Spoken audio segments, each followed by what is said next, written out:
announced his shocking declaration to step down due to his declining health. He will be the first pope to resign in 6 centuries. Many dignitaries and country leaders have sent their well wishes to the pope. In other news, the San Francisco 49ers and the Baltimore Ravens faced off in last week's Super Bowl at the Superdome in New Orleans. The Ravens dominated the first half of the game, but momentum seemed to shift in the 49ers' favor following an unexpected blackout in the third quarter. But the 49ers were never able to fully recover and lost the game 34-31. Fortunately, Beyonce gave a fantastic halftime show, and one of the most popular musical groups, Destiny's Child, was reunited once again. The East Coast braced itself this past weekend for Superstorm Nemo, which brought heavy snowfall, power outages, and frigid temperatures to the northeast. Some cities in Connecticut saw as much as 3 feet of snow, and according to the Washington Examiner, the state of Massachusetts put temporary driving bans in place to encourage residents to stay in their homes. Yet despite many state warnings, Cornell still had classes as scheduled. A week before Nemo hit, Cornell experienced a school-wide blackout, expanding from College Town all the way to North Campus. According to a university-wide email sent at 10:45 p.m. that evening, Cornell experienced a campus-wide power outage which resulted from loss of steam in a central heating plant nearby on campus. Thankfully, this only lasted 15 minutes and no serious injuries occurred. That same week, on February 7th, the police responded to a fire at 109 Delaware Avenue in College Town. According to Assistant Fire Chief of the IFD, minimal damages to the property were reported at less than $20,000. The Ithaca Fire Department moved quickly and extinguished the fire in under 10 minutes. Thankfully, the family was not harmed. And a trend that I've noticed around campus is duck boots.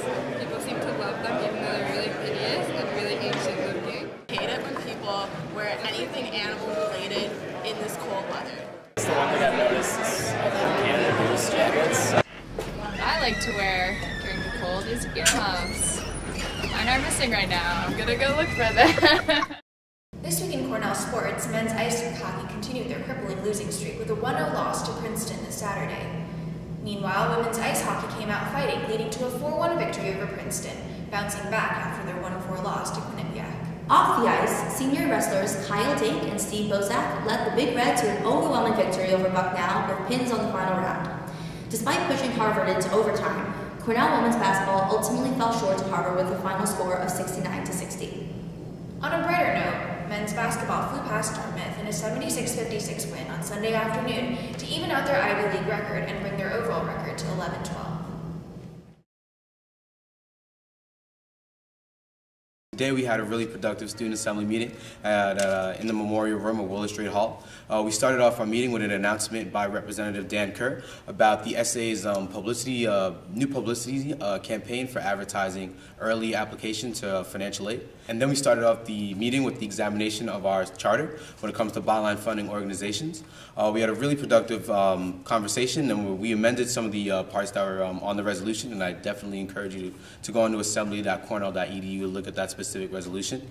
The other 2 resolutions that we looked at this week was one about the support of the International Student Center, which was sponsored by Enrico Bonatti, our International Students Rep, as well as an internal initiative to create an initiative tracker to really improve and increase the member accountability on the Student Assembly. So we're looking forward to next week, where we're hopefully going to be able to pass some of those resolutions that we worked on. And as always, feel free to come to our meetings at 4:45 on Thursdays in the Willis Hall Memorial Room. That's all we have for you today. Thank you for tuning in to Slope Weekend Update. Have a great week.